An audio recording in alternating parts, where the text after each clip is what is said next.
So it was around 5 minutes past 6 a.m. in the morning. We just had a bomb. So people started alarming.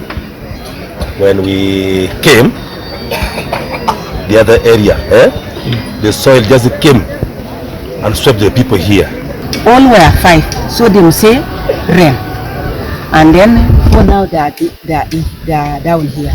And then down there 9 with the everything, even the cows, even what 9 were there.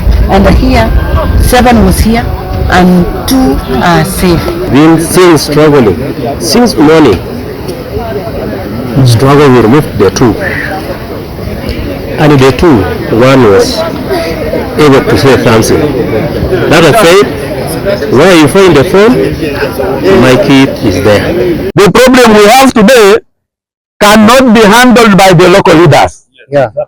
This problem needs government. Yeah.